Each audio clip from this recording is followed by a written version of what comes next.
DESI Williamson, an alchemist for the 21st century, transforms the ordinary into the extraordinary. But you know, the one thing I found out about success is it doesn't always go to the brightest and the fastest and the strongest, nor the person or organization with the most resources. I found I could bridge the gap of my deficiencies with hard work and a bigger vision. I could show up early. I could stay late. I could outwork and outdream the person next to me with more innate skill and ability. But see, now there's a reason that I live in Minnesota. See, coming from an area of high crime and violence in St. Louis, safety was very important to me. See, in Minneapolis, we have very low crime for a city of our size. There's a definite reason for it.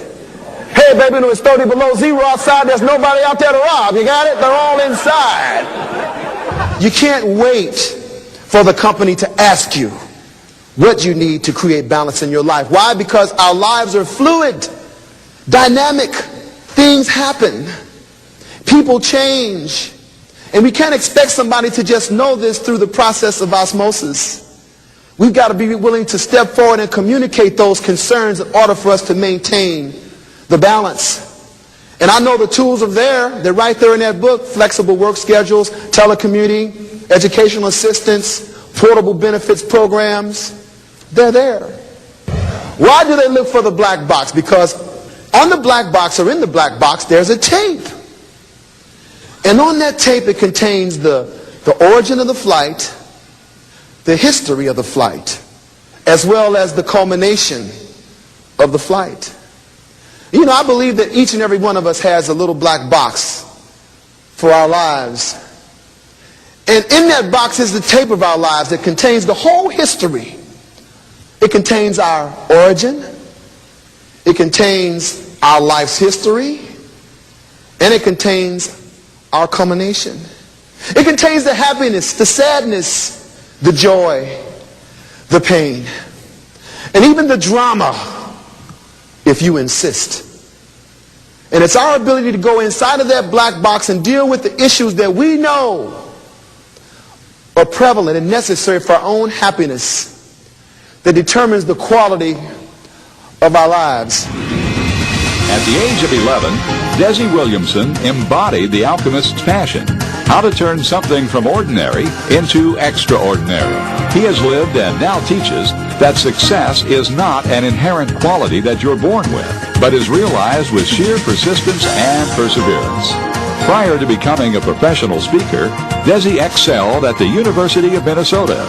Chosen as a Williams Scholar for academic and athletic achievement, success as a business owner, and in corporate America as sales, general and franchise operations manager for organizations that included Johnson & Johnson, Rainbird Sales, PepsiCo, and Cadbury Schweppes. Whether he's delivering his programs on sales, leadership, personal performance, or change, you'll know he's speaking from experience. True to his passion, he'll inspire your team to reach their goals. If you look up master in a dictionary, it says a master is a person who establishes a standard. It's a performer of consummate skill, a great learner, someone who is a principal or leading force, an expert. Now, I'm often asked about the difference between leadership and management. People say, well, what is the difference between those two? Do we subordinate one in the place of the other? Well, how do we discern one from the other? I say, listen, let's explore this for a moment. If you look in the dictionary under manage, you'll find this definition. To make submissive by virtue of one's position, power, or authority. Now, I don't know about you. I don't want to be on the other end of that. But if you look up the word lead, it means to show, to guide, to coach by having gone in advance. Very important words, by having gone in advance. What does that mean? That means that you wouldn't ask somebody to do something that you haven't done or are not willing to do. Roll up your sleeves right there and get busy with them and teach them. But a mentor is even higher, because a mentor is someone, it's a trusted advisor who voluntarily is qualified and willing to teach an apprentice his craft or her craft until they're able to fly with wings on their own. Now, if you don't believe in the power of niches, then let me throw this statistic at you right now. Right now, 47% of the companies that made up the Fortune 500 14 years ago are no longer in business today. They got niched by somebody with a better idea. Better than that. How many of us every day buy goods and services from companies that didn't exist 30 years ago, but those companies have gone on to redefine the industries in which they operate? Raise your hands if you got something like that. How many of you ever used Federal Express? Federal Express did not exist 30 years ago. Only in the mind of the creator, Fred Smith. What he did is he took two ideas. The concept of central warehousing, which he learned from banking, hub and spoke aircraft delivery that makes Southwest Airlines famous. He married them together, applied it to mail, and changed the way that we all work and live. Niches! They're out there, aren't they? Niches. Who has heard this statement in the last 7 years? We're adapting to change. We're adjusting. How do you adjust? Adjust to change, right? We're embracing change. Ooh, I want to see that one, right? Who's heard those? Now, can anybody tell me what's wrong with those statements? They're all past what? Tense. It implies that change is already what? Happen. We don't wait for something to happen. We make something happen. And when we make something happen, then we change the condition. But I don't believe that corporations change. I think people do. One decision at a time.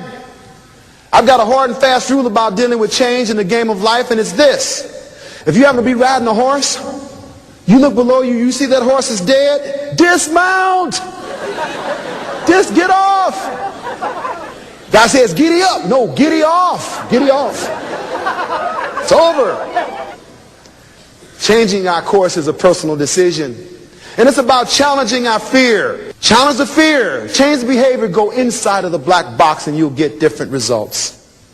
I love business for the same reason I hope you do. I love people. And businesses are not supercomputers and fax machines and microchips and bricks and mortar.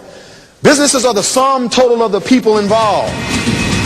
DESI works closely with you to make his presentations mean more to your team.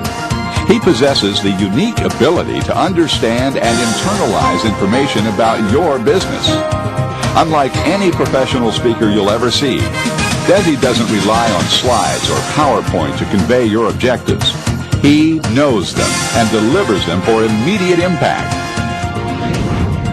We will become the world's most valued company to our patients, to our customers, to our colleagues, to our investors, and to our business partners. Right? Does it say that? Absolutely. And the communities in which we work and live. Well, as I looked at your annual report, the stories abound everywhere at Wells Fargo about achievement, about going the extra mile. And I couldn't help, I want to congratulate you. I mean, you just completed one of the most complex systems and operations conversions in the history of financial services. You did so while growing your revenue at double-digit rates. 7 consecutive quarters of record profits. 3 million customers on the internet. You're adding 100,000 a month. And Fortune magazine has granted you the honor of being the nation's most admired bank. Give yourselves a hand. Come on, let's do it. Yeah! All of DESI's programs have developed from an incredible personal history and an exemplary corporate career. The inspiration and practicality of his presentations are uniquely powerful because they speak directly from the heart.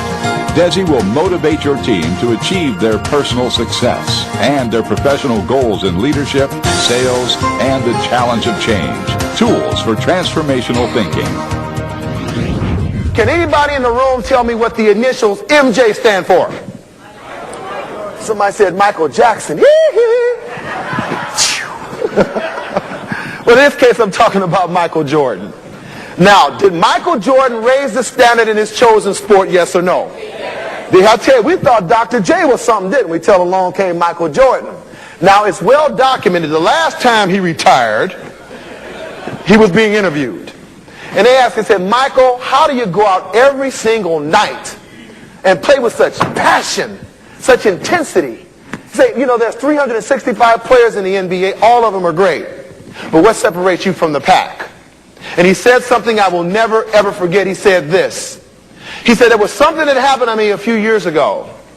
And from that experience, I decided at that moment that I would demand more from myself than anybody else could ever expect.